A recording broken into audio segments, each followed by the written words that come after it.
We are going to be looking at Masambula. Who's who of wrestling, Pete? They describe him as one of wrestling's most colourful characters. He enters the ring draped in a full leopard skin and always celebrates the gaining of a fall by bounding back to his corner and standing on his head on the corner post. We did watch a Masambula match. We saw him against a guy called Tony Charles from 1972. I'll give you a little rundown of Masambula the man. Like all British wrestlers, very sparse, very spotty. Sparse. He's over here, then he's over here, and then he retires because he's broken his neck. That's it. And I would say most of the writing about Masambula online is quite flowery, where people are just like, has there ever been a more colourful and flamboyant, colourful character? Audiences up and down the great British Isles, from Stirling to Plymouth, where his wonderful wrestling technique was admired by all and sundry. Everyone it's writes AI. like that. It's like AI. It's like the vast... It's old man AI, isn't it? The old men just churn out. He was billed as being from the Gambia in West Africa. His full name, Manbuna Fal Jeng. And we know that, Pete, because his granddaughter is on Twitter. And she's an actor. She's a brilliant actor, and her second name is Jeng, and that's... Yeah, I like to see that. I like people to identify themselves. There's always a sense that the wrestlers of the glory years, when they died, that was it, and everything just disappears. But you forget that they did become grandparents. Yeah, and the thing about that is when I sort of see a relation like that, I do sort of go, oh, exciting, maybe you can talk to them. But then you sort of go, right, transient lifestyle. Yeah. You ain't seen much of granddad. But also, your granddad, my granddad. Yeah. Do I know anything about my granddad? No. Died when I was 1. Tell me one fact you know about your granddad. He was a wiry-haired Welshman who used to scream at kids. That's good.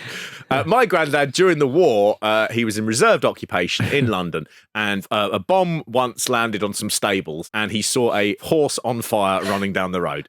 That's lovely. That you can't really build a biography out of no, that, you know? A wonderful steed. He said to me, he said it was a vision of hell, and he almost lost his mind. They are. The Wrestler magazine gave a little bit more information about him, and this will probably come as news to his granddaughter. Again, this is the sort of thing that we all wish someone had written 3 lines of possibly fictional stuff about our grandparents. He was born the son of a chieftain of the village of Bigilo on the coast of Gambia. As the son of a chieftain, he received a better education than most young men of his village. He felt rather restricted by village life and eventually joined the Gambian police. But the pay was poor, and he decided to set out for England. Life for him in this country was tough at first, but he soon settled down and made a home for himself in Bradford. There is a sense there that the line, life for him in this country was tough at first. I get the impression Masambula talked quite a lot about that to the man from the Wrestler magazine, and he just went, not printing any of this. Let's just say you soon settled down. You soon booked your ideas up. Yes, you soon understood the correct way that things should be done. Another article I read said that he first came to Britain to study the textile trade. No more info on that. That's the problem about wrestlers. Like, their whole life is just lying to people of the time. And like, well... That is on the front of an old programme from the early 60s, late 50s. But it's not something you'd make up as a promoter, is it?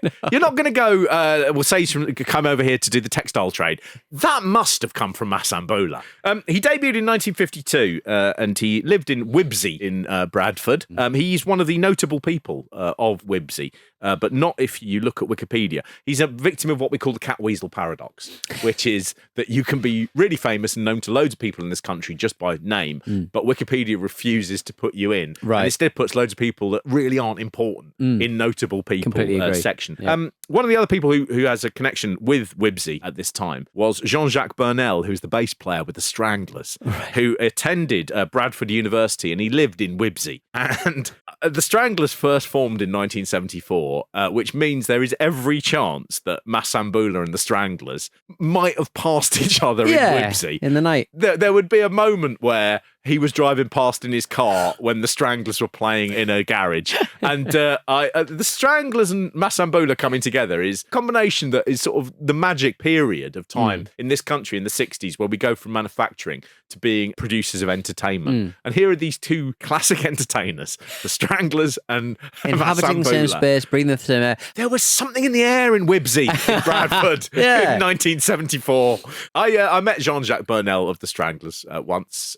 We were doing this television programme where we talked to a lot of musicians of the era. And he was the first person, and not the last, but the first person who I said to him, do you want a cup of tea or anything? And he said, I'd love one. And I said, and your daughter? And he had to go, oh dear, that's not my daughter. This is why. And it hung in the air. Didn't like you. Yeah, I mean, I didn't like him because dirty bottom, dirty strangler. It was, you were... She was a very pretty girl.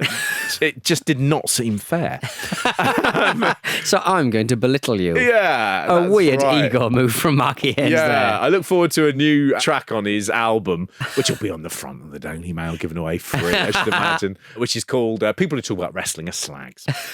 While he was one of the most popular heavyweights of his day, of Masambula, his name is more often said and cited than, if you like, his glory days revisited. Okay, Part of the reason for that is because there's only a handful of matches on his YouTube. He performed at the top of his game for over 20 years. Interestingly, even though he'd sort of debuted in 52, he was top of the bill within a couple of years. Yeah. So he was pushed long career very quickly from the start. But his career is coming to an end as television is coming in. And he was a proper big heavyweight star in the 50s. He took on the great names of that golden era, including Alf Cadman, Martin Conroy, Norman Walsh, and Eric Taylor. I mean, all of whom I wish I could tell you more about. I mean, there just isn't anything there. He was given an undefeated streak that lasted until the mid-60s, and at which point he was defeated by the similarly undefeated masked icon, Count Bartelli. Yes. Not a huge amount about him in Bartelli's biography that was written by his wife, because obviously she has to record the incremental changes in his petrol station business, isn't it? That's the key there. I found a note that said, in the early days, Masambula appeared in a tribal grass skirt. But after this had been set on fire by misguided fans, the Masambula of later years entered the ring clad in a full-length leopard skin, one of wrestling's truly magnificent sights indeed. The other thing he had was, originally when he came up in the 60s with the witch doctor gimmick, he had a massive witch doctor's mask. Right, yeah. There's a message here from Bernard Hughes on Wrestling I've got Heritage. that one as well. Yeah. The first time Masambula came to Newcastle, he was driven by Norman Morell, who was the promoter, in, I think it was a Lincoln convertible. Colour, pearl green, with a huge boot. Out of the huge boot came a tea chest, which I was told contained a tribal headdress. It was like a carnival big head. That was worn into the ring together with the leopard skin leotard. The big head was rapidly dropped because of the smaller boot space in British cars. That's the thing, that back in the day, tea chests were so important. Yeah. And they'd stink of tea. Oh, they were just... I mean, if you're any younger than, I don't know, 38, you've probably never seen a tea chest. But it's just how tea used to come. Loose leaf tea used to come into the country like that. And in my house, they were filled with old computer magazines. That's exactly what we had. Bits of wires. They were lined with paper on the inside. They were thin wood, and they contained more splinters per square inch than anything else you've ever touched in your life. That sense, though, I can't use my headdress because our cars are too small in Britain, and there's no way of transporting it. No. It's so odd. He did top the bills as well, Masambula, throughout his career. But unlike a lot of the other black performers of his era, he did choose to make a very, very big selling point of him being African. So he adopted the witch doctor gimmick, and if you like, the way that he shouted and hollered was done so in a way that wasn't English. He is remarkable because I think there are elements of what the English would have thought in the 1960s and 70s that an African man would be like. Yeah. But I don't think he... The Boris Johnson sort of spectator piece. Yeah. But I don't think Masambula actually sort of ever becomes a parody of where he's from. He seems very much in control of what he's giving you with that gimmick that he had. It's worth saying that what's really interesting about this, until I started watching him for this, I would have said, oh, it's probably a really horrible dated stereotype that he does, it's going to be like Papa Shango. And what it isn't is not that at all. No. And he's sort of like, rather than a stereotype, he's more like an archetype. And that, of course, is what professional wrestling's always been about. If you're Drew McIntyre, you're going to be a Scotsman. If you're Davey Boy Smith, you're a British Bulldog. If you're Wild Angus at the time, in British wrestling, you're a Scot. So you're going to be the uber Scot. Yeah. If you're from Wales, that will figure into what your nickname is. You're either going to be El Bandito or Orig Williams, where you're like the personification of Welshness. You're going to be Welsh Wizard Tony Charles. There is a sense of there's something for everyone. If those archetypes, who plays the archetype of sort of the effeminate, very violent heterosexual Adrian Street? Chilling, laughing psychopath Les Kelly. Antiques obsessed vampire Mick McMahon. So they aren't, if you like, stereotypes, but they are archetypes, and that's what I felt was going on here. Yeah. He was helped to become a big star by his mad technical ability. He had originally been a heavyweight. He then had a burst appendix, and it was a bit touch and go at the time, and he lost a load of weight. And so he became this 6'2", quite wiry man. A lot of the commentators at the time were always like, he scarcely fills out his frame. But he dropped into the middleweight division, and he became a guy who, they would put with the lightweights, like McManus, like Jackie Pallo, like Adrian Street. And it made him, if anything, just a bigger star. People talk as well about the fact that he was humorous, and he was humorous in a different way from a lot of the other comedy wrestlers. He wasn't a cat weasel, where it was just out and out fun. What it was he's sort of the first cheeky wrestler. Yes. He's got a little bit of cheek and delightfulness. Always talking, always doing asides, always all that. His catchphrase was him say yes, which he'd asked the referee when they were in a sort of submission move. Him saying yes. Okay. Him saying yes. Okay.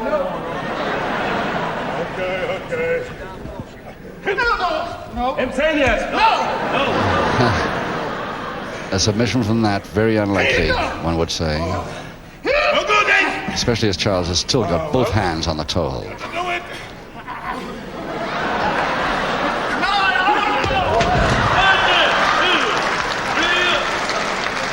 That is, pigeon, but it's also a thing that I think it isn't the worst thing I've ever heard in my life. No. It's not absolutely terrible. The issue with his career, he does miss those, if you like, those lucrative years of television as it goes on. He was, in the later years when he's on TV, he often appears in part of a tag team who were called the Black Knights. And he would be... they were, if you like, the original Freebirds. They were an interchangeable group of black wrestlers.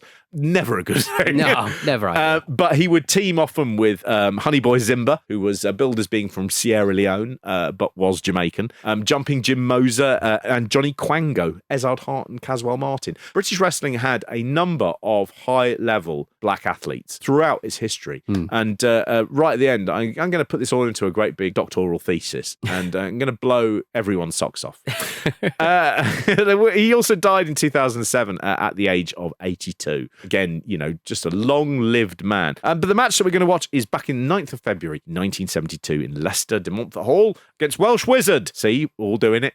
Tony Charles. One guy is doing a lot of, like, I'm being electrocuted moves. Yes. And the other one is doing a lot of asides. Yes. And it's a very different style of wrestling to what anything you experienced today. But Tony Charles at one point, he sort of does like a kip up out of a leg scissors. And I've never seen that before. Yeah. They need to do that more. Yeah. They need to do that, like kip it up out of a move. Tony Charles he would go on to have one of the best American careers of all of the UK wrestlers in the 70s. He went to the US in 72, so the same year as this match takes place. And he just had great success in the territories, where he was regarded as being one of the brilliant professional wrestlers. They'd never quite seen anything like him before. Yeah. He was in Florida, in Continental, where he had a great series of matches with fellow Brit Les Thornton. And he faced people like Greg Valentine and Jerry Lawler. He wrestled Bob Backlund to a number of draws as well. He went to Hawaii, where he faced Mr. Fuji, beat him a number of times. And Georgia, where he took on Ricky Steamboat. He was also in World Class, where he had a feud with Kevin Von Erich as the masked checkmate. He retired in 83 and he only died a couple of years ago.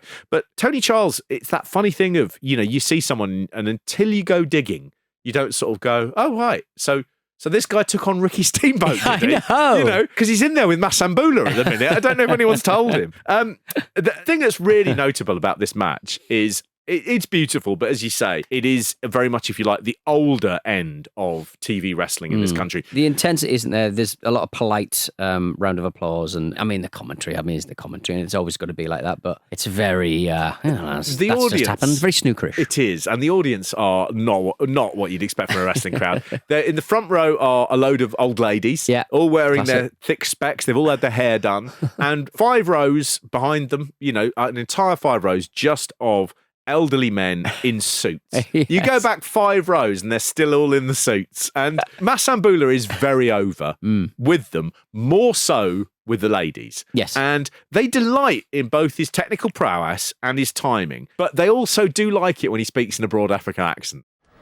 Still in the headlock.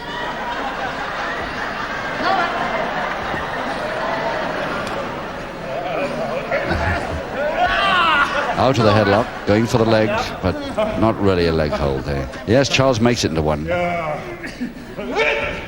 Him saying yes? Hopefully looking up at the referee. That's all right. Masambula. What I sure was wrong about his gagging is still great sense of humour showing through. Yes, that is a night out, isn't it? This is a proper dinner and a show. You will not believe who we saw the other day in Bradford. An African. He lives here. Yes. Masambula lives here, mate. They treat it like a night out of the theatre, the crowd. They laugh in all the right moments. Yeah, they give polite sort of smatterings of polite, applause. And there's some moments of real sort of, which is slightly what you hear it like a Shakespearean, like, exactly when you go and see Midsummer Night's Dream in Hyde Park, and people go, there's some arsehole who wants to sort of go, I understand this so well that I get the Elizabethan jokes, and it will be, well, a pox would be best than a farthing, kind sir. And they go, honestly, I would jail them for life.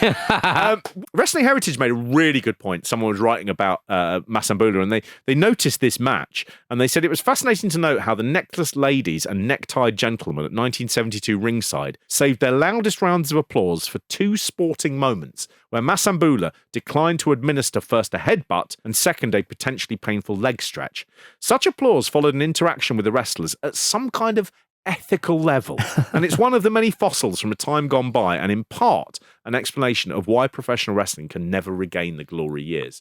Really interesting thing that they do sort of go, I'm glad he didn't do that because I liked him. Yeah, I've been enjoying this, and what a good sport, Masambula, he just doesn't wrestle like his gimmick suggests he would. It's less Papa Shango, it's more Zack Sabre Jr., basically. And he's very balletic. He's got long limbs, long old man. Does a whole arsenal of head scissors, which sounds boring. No, but I think the range of them is quite interesting. It is. And he stands on his head a lot, which doesn't sound boring, and it isn't. It's really good. I mean, he does a wheelbarrow escape as well. That really brings the house down, where he just suddenly gets out, but he'll go through the referee's legs as he skitters out. And the second time he tries it, the referee jumps over him, and people are like, well, that's the cherry on top. That really is the cherry on top. We don't know very much about Masambula, Pete. No. We don't really know much about him at all. I've dug through a load of old wrestling magazines. The wrestler said top of his hobbies is cooking. One of his specialities is Yorkshire pudding, but then he has lived in Yorkshire for many years now. He also enjoys ballroom dancing. He also enjoys ballroom dancing and is crazy about cars. Trouble is, he's wrecked so many that the hobby of driving is becoming an expensive one. A few months later, there was another report on him, and it's his cars again. One of Masambula's favourite hobbies is motoring. Motoring, like it's a hobby, so rather good. than a necessity. I love that. If he can get there by car, then that's the way he'll travel, regardless of the fact there's probably a first-class train or air services that could get him to the place quicker. It's said that he once toyed with the idea of buying an amphibious car so he could drive across the channel to fulfil continental wrestling engagements. There's a past Masambula's underwater car. Masambula's amphibious channel vehicle. Yes, please. Oh, come on. The only other things I could find were a couple of message boards where people had interactions with him. On Wix.com. There's like a really weird Wix.com message board that someone's replying to. It's like... Wix.com, they can't be going long. That's the sort of thing that will just shut down. Yeah. No one will know. Oh, Wix.com will shut down and we'll lose this entire website with all of the comments about Masambula. Here we go. And also India Guahara. Yes, there's a lot about India Guahara. When I was very young and on holiday in Aberdeen, I met Johnny Two Rivers and Masambula in Woolworths. That's one. That's of its time. And there's a chap from Hartlepool here as well. He said, I was in hospital about 15 years ago, and there was an old bloke on my ward who claimed to be the wrestler, the Black Mask. he was always going on about his fights with Masambula. Masambula, a shorthand, well known. Yeah. You know, Yeah. who do you think you are, Masambula? You know, there's very much a sense that his name was very, very famous. One of the other things that you get an impression of just how big Masambula is in the book The Wrestling by Simon Garfield. He talks to Brian Glover. And Brian Glover was the wrestler Leon Aris, who is a Yorkshireman from Paris. And Brian Glover had given up wrestling because of his acting commitments. There were times where he was working both, where he would basically leave a show in the interval, go and do a wrestling match nearby, and get back in time for his, entrance on the stage. But he said at one point, and he was, very tongue-in-cheek, he was explaining why he gave up the Biff game for acting. And he said, I'm a very posh actor. I can't be doing with Masambula. He said, just used as a sort of general thing of how silly wrestling was. But Masambula in wrestling became...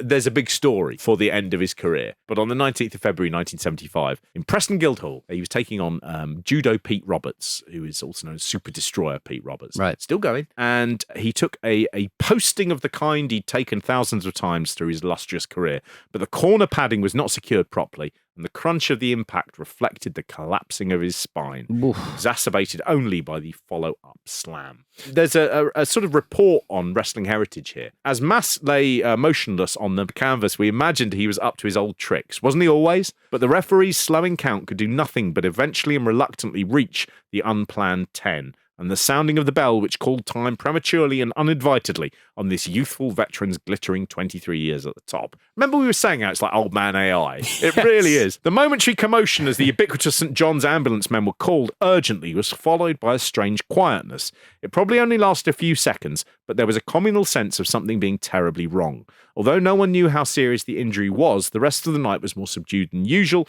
Later in the show, there was an announcement he'd been admitted to hospital. He did his back, basically. And in 1975, so the same year, he then sued the promoters, Morrill and Beresford, for compensation. And he also sued alongside them the man who'd erected the ring. He did actually turn up in a wheelchair, walking with a stick. The Sun did an article about his legal fight as well. Masambula claimed the injuries had wrecked his sex life.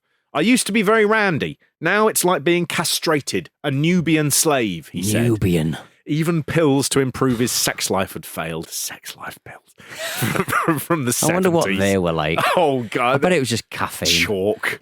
Chalk and caffeine. And the 13-stone wrestler is now reduced to walking with a stick. Masambula mentioned as well that the ring had arrived at the venue late. He said it was there at 7 for a show that was starting at 7:30. He said it was erected in haste. Yeah. It was his case. The ropes were far too slack to provide adequate protection. Also, there was a centre bolt hook which did not recede on impact. And in 1981, he got his award of £20,710. And that was split two ways. The promoters, Morrill and Beresford, had to pay a third, and the man who'd erected the ring was on the hook for 2/3 of it. Billy Shinfield. Yeah, that's the ring erector, Billy Shinfield. I mean, that would have been a life-damaging amount of money to be paying out in 1976, 20 grand. The Times covered the whole case as well. After the hearing, Masambula said, I have proved my point, but I'm still the loser. I can never wrestle again. My love life is ruined. He really dwelled on that. It's ravishing Rick Rude's penis issues, isn't it? Is. All over again. And the wrestling world has turned its back on me. No amount of money can compensate me for that. Masambula, who was once the favourite wrestler of many housewives, now lives on social security at Buttonhaugh, Bradford, West Yorkshire. Slight odd note from the Times there about the favourite of many housewives. Yeah. They're putting in a slight sort of, you know why they liked him, don't you? Yeah. Oh, hello. Oh, yeah. Very, forbidden fruit, eh? These uncontrolled, they dance, don't they? They dance and the women see it and the drums. They know all the moves, don't they? Oh, the beat. Oh, yes. You could see all those men in those suits quivering as it went on, just going, is this what's going on here? I'm not going to be able to fight him. He's just going to simply be able to take my wife. The rumour behind this, Pete, is that this injury may have been as rigged as the wrestling was. Oh, what? No one's sure about this, but there are a couple of things. So the rumours were that Pete Roberts knew Masambula was going to be injured before the injury. So Masambula at this point is 57. He is coming to the end of a career. He mentions in one point, actually, one last where he payday, says, come on. That's the hypothesis. Yeah. There is one of the articles where he says, if I hadn't had this injury, I could have carried on. And the paper said, many successful wrestlers have continued well into their 60s. Just a mad thing to sort of say.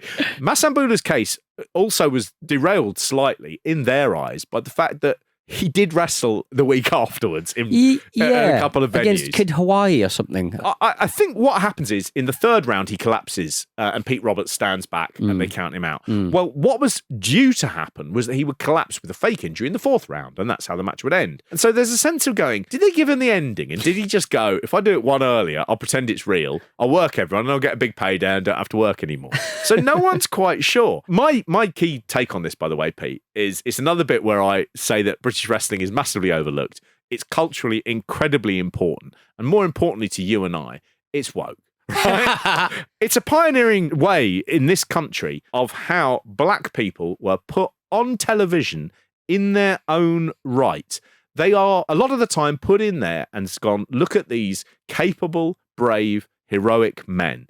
And you think about Masambula, he's around from the 50s. He's working all through the 60s. The first person of colour to be on British television in, if you like, an ordinary as we'd know it television role was in 1968, and a woman called Barbara Blake Hannah. And she made her TV debut as a news reporter. It didn't last long because of the amount of racial abuse that came into ITV when she was there. In 1973, Trevor McDonald becomes ITN, the first black news reporter. 73.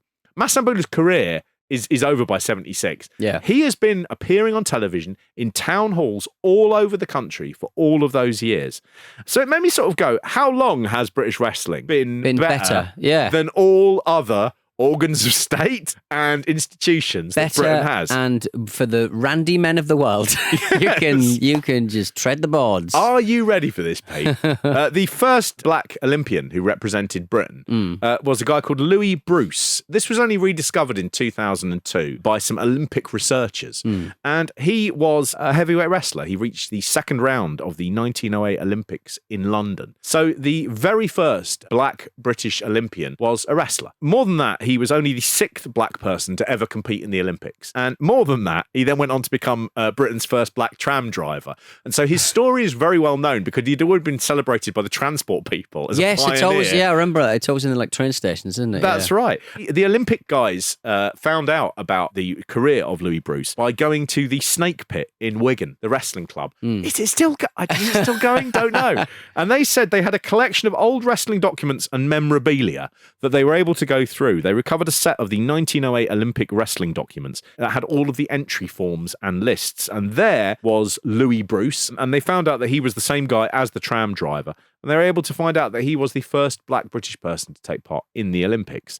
The first ever black wrestler in history to hold a world championship of any kind was the Jamaican-Scottish Frank Crozier, who in 1909, he won the Lonsdale belt and the World Middleweight Championship. This is at the time when it was pro wrestling. It was fixed. It wasn't on the level. He defended the title against both white and black challengers, and he became the first black wrestler to travel the world as well. He moved to Spain in the 20s, where he became a pioneering massage therapist. He trained the police in sort of techniques. But he disappears from sight as the Spanish Civil War came in. Nobody knows what happened to him. Again, I'm going to make that clear again. British wrestling, first ever world champion, 1909, is a black person. You then get one of the first ever female wrestling stars was a woman called Irene Bess, and she was around in the late 1800s. She gave birth to two men. The first of them was a guy called Arthur Howe. And Arthur Howe was one of the earliest stars of British wrestling under a guy called Attel Oakley in the early 30s. Changed his name then to Arthur Johnson, no one knows why. And then he became Black Butcher Johnson. And Black Butcher Johnson from the 30s all the way through to the 50s was one of the big stars of British wrestling. He is also the originator of the super kick. Okay. So he would do a savate kick to his opponent's chin. He missed the TV era, but thankfully his half-brother, who was born much later than him, he did, and his name was John Lacey. And John Lacey was born in King's Cross. He was not as interested in his half-brother's sort of world of physical wrestling and things. He became a prominent musician. He was a drummer and a pianist, and he had a nightclub act with his older brother Cyril. And he was only in 1938 did he sort of go, I'll give this Biff game a go. And he became a wrestler. He wrestled as Bully Johnson, taking his half-brother's wrestling surname as well. When wrestling dipped again, he just sort of went, I'm going to become a dancer. And he opened up the world's first touring black ballet company, who were called Les Ballets Negres. That was in 1946, and they toured Europe. About 3 years years afterwards, he said, I'm going to go back to wrestling. And he decided to change his name. And he changed his name to Johnny Quango. And Johnny Quango did make it through to the world of sport era. Yeah. And he appeared on television in the 50s. He was portrayed as a big hero. He took on villains like Steve Logan. And he was just a favourite of the audience. He was one of the most featured wrestlers on joint promotions when they had television. So they used him again and again and again. What you can see there is running through, you can see there is a history of celebrated black athletes in professional wrestling who were pioneers and presented not as novelties, but as key people who could sell tickets, who people would come and see, and incredibly as well, would always be portrayed as the good guys. They were very, very rarely, this is the foreign menace. They were always presented as, here is a hero, and, you are to support him. And it's a funny thing, the lie of British professional wrestling over the years has been, it was full of fat men who couldn't wrestle. It was for people who were stupid, didn't know it was fixed, and it was full of stupid, horrible gimmicks that were worthless and crap. And that is the big lie about British wrestling. The more you delve into it, the more you go, oh, no, okay, it's been covered up because it's woke. Yeah. Well, it's just sort of like the kind of why I like wrestling is that it is a bit of a meritocracy by and large, and it is kind of, it's a real working class sport then anyway. I think as well, one of the things that we always have to remember as well is that working class communities through history have always always been welcoming to people who are from, different backgrounds. Yeah. They have always had open arms. We sometimes forget, I think, that the history of racism by and large doesn't come from the working classes. The history of racism comes from the ruling classes. Yeah. It's your people like your Enoch Powells. It's your people like your Nigel Farages. It's your people like your Lawrence Foxes. Those are the people that, that you have to watch out for. And the newspapers. And the newspapers who are all owned by the rich. Yeah. So, you were thinking, he's joking a bit about being woke. No, I'm not. It's woke. It's best. May it live forever. It's great. It's been hidden by a cabal of posh people who don't want you to have pride in the way that the working classes opened up their arms to people from abroad, and they have done since 1800. Wrestle me, Mark! Wrestle me, Peter!